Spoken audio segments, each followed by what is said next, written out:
জাতীয় থেকে আন্তর্জাতিক, প্রান্তিক জনপদ থেকে নগর, চারপাশে ঠিক কী ঘটছে এই মুহূর্তে তা নিয়ে এখন চারদিক। আপনার সঙ্গে আছে আমি আজহার লিমন। দেশের আইন শৃঙ্খলা পরিস্থিতির উন্নতি হচ্ছে বলে দাবি করেছেন স্বরাষ্ট্র উপদেষ্টা জাহাঙ্গীর আলম চৌধুরী। বিকেলে সচিবালয়ে আইন শৃঙ্খলা বিষয়ক কোর কমিটির বৈঠক শেষে সাংবাদিকদের প্রশ্নের জবাবে তিনি বলেন, স্থানীয় সরকার উপদেষ্টা আসিফ মাহমুদ ভুল করে বিমানবন্দরে অস্ত্রের ম্যাগজিন নিয়েছিলেন। বিমানবন্দরে নিরাপত্তা বাড়াতে নির্দেশ দেওয়া হয়েছে বলেও জানান স্বরাষ্ট্র উপদেষ্টা। তিনি বলেন, জুলাই গণঅভ্যুত্থানের বর্ষপূর্তি উদযাপনে কোনো ধরনের নিরাপত্তা হুমকি নেই। 1 জুলাই থেকে 5 আগস্ট পর্যন্ত সব আয়োজন যাতে নির্বিঘ্ন হয় সেজন্য আইনশৃঙ্খলা রক্ষা বাহিনী তৎপর আছে। কুমিল্লা ও পটুয়াখালীর ঘটনায় জড়িতদের বিরুদ্ধে আইনশৃঙ্খলা বাহিনী দ্রুত ব্যবস্থা নিয়েছে বলেও জানান স্বরাষ্ট্র উপদেষ্টা।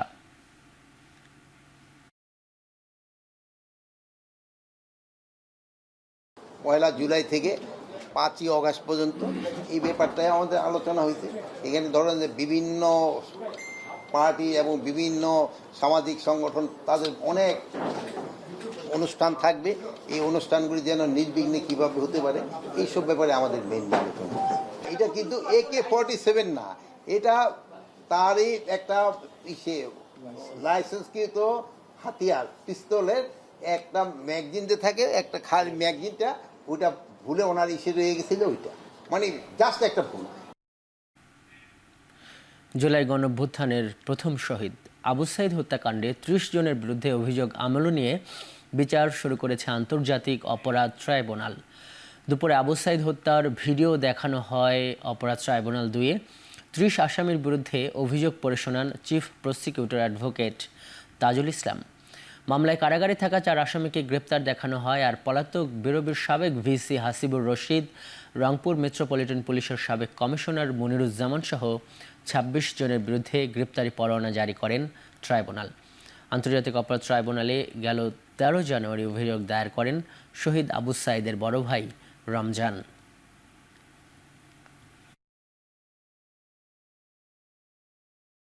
ত্রিশ জন আসামির বিরুদ্ধে অপরাধ আমলে গ্রহণ করেছেন ইন্টারন্যাশনাল ক্রাইমস ট্রাইব্যুনাল অ্যাক্টের 3-2 এবং 4-এর 1, 2, 3 এই ধারায় তাদের বিরুদ্ধে অপরাধ আমলে গ্রহণ করেছেন। আগামী 10ই জুলাই পরবর্তী শুনানির জন্য দিন ধার্য করেছেন। ওই দিন যে 4 জন আসামি গ্রেপ্তারকৃত আছে তাদেরকে গ্রেপ্তার দেখানো পূর্বক তাদেরকে উপস্থিত করানোর জন্য জেল অথরিটিকে নির্দেশ দিয়েছেন, এবং বাকি যে 26 জন আসামি আছে তাদেরকে গ্রেপ্তার করে ওই তারিখে হাজির করার জন্য আইন শৃঙ্খলা রক্ষাকারী বাহিনীর প্রতি নির্দেশ দিয়েছেন। আমরা একদিনও বেশি সময় নিচ্ছি না, নেবও না। যথাসময়ে বিচার শেষ করার জন্য যা করা দরকার সেগুলো আমরা করব। বাকিটা নির্ভর করবে আদালতের কার্যধারার উপরে এবং সেই এখতিয়ার আদালতের। বিএনপি মহাসচিব মির্জা ফখরুল ইসলাম আলমগীর বলেছেন, নির্বাচিত সরকারের সঙ্গে কাজ করার জন্য মুখিয়ে আছে চীন। তিস্তা প্রকল্প নিয়ে দেশটির আগ্রহ রয়েছে। সম্প্রতি চীন সফর শেষে গুলশানের সংবাদ সম্মেলনে তিনি আরও জানান, রোহিঙ্গা প্রত্যাবাসন ও ঋণ পরিশোধের সময়সীমা বাড়ানোর বিষয়ে চীনের সহযোগিতা অব্যাহত থাকবে। আমরা মায়ানমারের রাখাইন রাজ্যের রোহিঙ্গা নাগরিকদের নিরাপত্তে স্বেচ্ছা সম্মানজনক প্রত্যাবর্তনের ব্যাপারে চীনের অধিকতর এবং কার্যকর ভূমিকা রাখার আহ্বান জানিয়েছি। আমাদের পক্ষ থেকে পারস্পরিক মর্যাদা সমুন্নত রেখে উন্নয়ন ও সমৃদ্ধির ভাবনায় এমন সহযোগিতা আহ্বান জানিয়েছি যেখানে জনগণ ও জনকল্যাণের অগ্রাধিকার যেন থাকে সর্বোচ্চ স্থানে।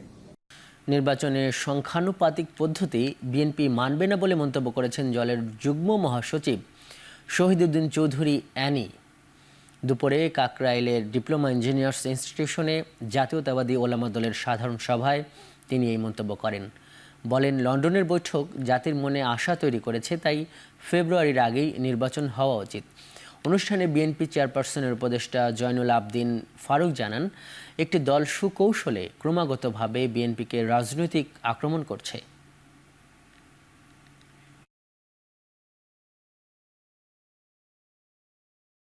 তারেক রহমান সাহেবের সঙ্গে বাংলাদেশ সরকারের উপদেষ্টা প্রফেসর ডক্টর মোহাম্মদ ইউনূসের বৈঠক জাতিকে মনোবল দিয়েছে, সাহস দিয়েছে।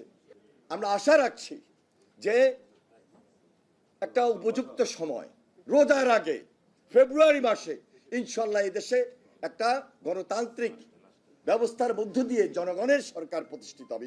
11 মাস চলে যাচ্ছে, কিসের ইঙ্গিত বহন করে নিশ্চয়ই কোনো ষড়যন্ত্র হচ্ছে, নিশ্চয়ই লন্ডন এবং ইউনুসের বৈঠকের প্রত্যাশাকে নষ্ট করে দেওয়ার একটি ষড়যন্ত্র। ক্ষুদ্র ক্ষুদ্র অভিযোগ নিয়ে আমাদেরকে চাঁদাবাজ বলবেন, বড় চাঁদাবাজের প্রমাণ আপনাদের পিয়েরা কেমনে 300 কোটি টাকা, এই পিএসেরা 300 কোটি টাকার মালিক। এদিকে রাজনৈতিক ঐকমত্যের ভিত্তিতেই সংখ্যানুপাতিক পদ্ধতি চায় গণ অধিকার পরিষদ। সোমবার গণ অধিকার পরিষদের কেন্দ্রীয় কার্যালয়ে জরুরি সংবাদ সম্মেলনে দলের সভাপতি নুরুল হক নুরু আরও বলেন, জুলাই সনদের পাশাপাশি স্থানীয় সরকার নির্বাচনের রোডম্যাপও দিতে হবে। জাতির বৃহত্তর স্বার্থে এবং জাতীয় ঐক্যমত্যের স্বার্থে আমাদেরকে একটা জায়গায় আসতে হবে। সেখানে যদি সামগ্রিক পর্যালোচনায় পিআর পদ্ধতি সকলের কাছে গ্রহণযোগ্য হয় সব ক্ষেত্রে, তাহলে আমি সরকারকে আহ্বান করব, জাতীয় ঐক্যমত্য কমিশনকে আহ্বান করব এই পদ্ধতির বাস্তবায়ন করতে। আর যদি পুরো প্রক্রিয়ায় সংখ্যানুপাতিক নির্বাচন কিংবা পিআর পদ্ধতির প্রয়োগ সম্ভব না হলেও যেই আলোচনাটি হচ্ছে, অন্তত একটা জায়গায় আমাদেরকে যেতে হবে। সেটি হচ্ছে যে অনেক দল বলছে যে সংসদ দ্বিকক্ষ বিশিষ্ট সংসদের অন্তত উচ্চকক্ষে পিআর। স্বাভাবিক হতে শুরু করেছে এনবিআর। জাতীয় রাজস্ব বোর্ড কর্মকর্তা কর্মচারীদের শাটডাউন সহ সব কর্মসূচি প্রত্যাহারের পর কর্মস্থলে যোগ দিয়েছেন কর্মকর্তা কর্মচারীরা। রোববার রাতে রাজধানীর তেজগাঁওয়ে Bangladesh chamber of industries BCI এর সভাকক্ষে দেশের শীর্ষস্থানীয় ব্যবসায়ীদের সঙ্গে বৈঠক শেষে আন্দোলন প্রত্যাহারের ঘোষণা দিয়েছিল এনবিআর সংস্কার ঐক্য পরিষদ। এরপর সোমবার সকাল 8টা থেকে একে একে কর্মস্থলে যোগ দিতে শুরু করেন এনবিআর কর্মকর্তারা। স্বাভাবিক হতে শুরু করে কার্যক্রম। এর আগে রাজস্ব বোর্ডের সংস্কার রোধ ও চেয়ারম্যানের অপসারণের দাবিতে এনবিআর সংস্কার ঐক্য পরিষদের ব্যানারে আন্দোলনকারীরা আগারগাঁওয়ের প্রধান কার্যালয়ের বাইরে অবস্থান নেন। টানা 1.5 মাস ধরে চলা আন্দোলনে মারাত্মকভাবে ব্যাহত হয় রাজস্ব আহরণ কার্যক্রম।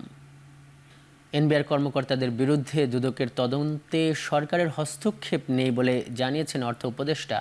বিকেলে সচিবালয়ে এক অনুষ্ঠান শেষে কথা জানান তিনি। এ সময় কর্মকর্তা কর্মচারীদের নির্ভয়ে ও নিরপেক্ষভাবে কাজ করার আহ্বান জানান উপদেষ্টা।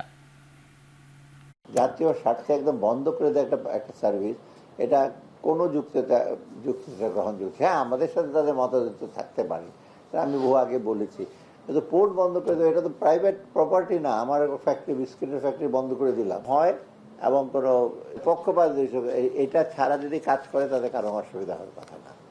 আন্তর্জাতিক প্রসঙ্গ। যুদ্ধবিরতি কার্যকর করে জিম্মিদের ফিরিয়ে আনতে মার্কিন প্রেসিডেন্ট ডোনাল্ড ট্রাম্পের আহ্বান উপেক্ষা করে গাজায় আগ্রাসনের মাত্রা বাড়িয়েছে ইসরায়েলি বাহিনী। গাজার উত্তরাঞ্চল থেকে বাসিন্দাদের জোরপূর্বক সরিয়ে দেওয়ার নির্দেশ দিয়ে অবরুদ্ধ ভূখণ্ডে কমপক্ষে 50 বার বিমান হামলা চালিয়েছে নেতানিয়াহু বাহিনী। ইরানের সঙ্গে যুদ্ধবিরতির পর গাজায় আগ্রাসন তীব্র করার প্রতিদিন বাড়ছে প্রাণহানির সংখ্যা। রোববার একদিনে প্রাণ গেছে ক্ষুধার্ত গাজাবাসী ও শিশুসহ 72 জনের। এ অবস্থায় যুদ্ধবিরতি সকলের জন্য সর্বোত্তম ঔষধ বলে মন্তব্য করেছেন বিশ্ব স্বাস্থ্য সংস্থার মুখপাত্র ক্রিশ্চিয়ান লিন্ডমেয়ার। আর মধ্যস্থতাকারী দেশ মিশর বলছে অন্তত 7 দিনের জন্য যুদ্ধবিরতির চেষ্টা চালিয়ে যাচ্ছেন তারা।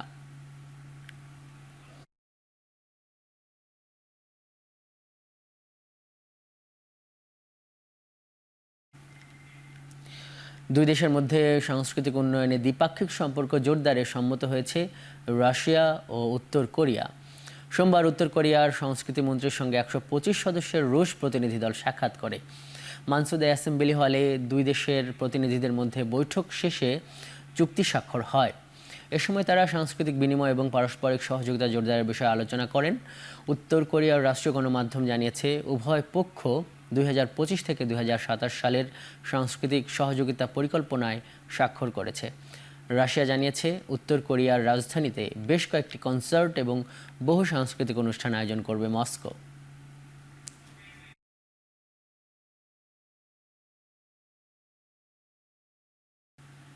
খেলা প্রসঙ্গ। মিরপুর শেরেবাংলা স্টেডিয়ামে বিসিবি ভবনে নতুন সভাপতি আমিনুল ইসলাম বুলবুলের নেতৃত্বে চলছে তৃতীয় বোর্ড সভা। 4 ঘন্টার বেশি সময় ধরে চলা বৈঠক নিয়ে কিছুক্ষণের মধ্যে ব্রিফিং অনুষ্ঠিত হবে। দায়িত্ব গ্রহণের পরই ইতোমধ্যে চলতি মাসে 2টি বোর্ড সভা করেছেন টেস্টে বাংলাদেশের এই প্রথম সেঞ্চুরিয়ান। এবারের বোর্ড সভা থেকেও আসতে পারে বেশ কিছু গুরুত্বপূর্ণ সিদ্ধান্ত, বিশেষ করে বিপিএল আয়োজনের সময় নির্ধারণ নিয়ে হতে পারে আলোচনা। এছাড়া প্রতিটি বিভাগের উত্থাপিত সিদ্ধান্ত আসতে পারে। সম্প্রতি শ্রীলঙ্কার কাছে টেস্ট সিরিজ হারের পর অধিনায়কত্ব থেকে পদত্যাগ করেছেন নাজমুল হোসেন শান্ত। নতুন টেস্ট অধিনায়ক নির্বাচনের বিষয়েও এই সভায় সিদ্ধান্ত হতে পারে। এছাড়া আগস্টে বাংলাদেশ সফর পেছাতে ভারত অনুরোধ করেছে, জানিয়ে সভায় আলোচনা হয়েছে। বিপিএলের দ্বাদশ আসরে প্রতিনিধিত্ব করতে পারে নোয়াখালী। শান্স গ্রুপের ম্যানেজিং পার্টনার আহমেদ জামিল বিসিবির কাছে নোয়াখালী রয়্যালস নামে দল কেনার প্রস্তাব দিয়েছেন। শান্স গ্রুপের প্রতিষ্ঠাতা যুক্তরাজ্য প্রবাসী ব্যবসায়ী আহমেদ জামিল বাদল রয়েছেন দলটির কর্ণধার হিসাবে। আমরা বিপিএল যতদিন আছে ইনিশিয়াল আমাদের টার্গেট ততদিনই থাকা। আশা করি এটা আমাদের দীর্ঘমেয়াদী পরিকল্পনা। যেহেতু আমি লাস্ট কয়েকটা বছর থেকে ক্রিকেটের সাথে আছি এবং আমার কিছু এক্স প্লেয়ার ন্যাশনাল টিমের যারা আমার টিমে খেলেছে লন্ডনে, এবং তাদের সাথে আমার বিভিন্ন বিষয় নিয়ে আলোচনা হয়েছে। ওনারা আমাকে সহযোগিতা করতে প্রস্তুত আছে। নতুন সংস্করণের ক্লাব বিশ্বকাপ নিয়ে আগে থেকেই বিভিন্ন কোচদের পক্ষ থেকে চলেছে সমালোচনা। এবার তাতে যোগ দিয়েছেন ম্যানচেস্টার সিটির কোচ পেপ গার্দিওলা। স্প্যানিশ এই কোচ টানা খেলার কারণে তার দলের খেলোয়াড়দের ফিটনেস নিয়ে শঙ্কিত। বলছেন এমন এক আসর তার দলের আগামী মৌসুম ধ্বংস করে দিতে পারে। গার্দিওলা মনে করেন গেল মৌসুমের পারফরমেন্সের পর তার দল বিপর্যস্ত অবস্থায় আছে। এমন অবস্থায় 32 দলের এই প্রতিযোগিতা তার দলের মনোবল একেবারে ভেঙে দিতে সক্ষম। এর আগে ইংল্যান্ড জাতীয় দলের কোচ টমাস টুখলেও ক্লাব বিশ্বকাপের এমন ধারণার সমালোচনা করেছিলেন। তার ভাষ্য, এই প্রতিযোগিতায় না থাকার সুবাদে আগামী মৌসুমে দারুণ সুবিধা পাবে লিভারপুল, আর্সেনালের মতো ক্লাবগুলো।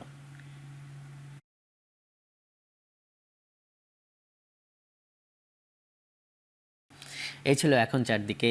এখন টেলিভিশন ওয়েবসাইটে থেকে ভিজিট করুন www.ekon.tv, ফেসবুকে দেখুন facebook.com/tv.ekon এবং ইউটিউবে দেখতে ভিজিট করুন youtube.com/c/ekontv।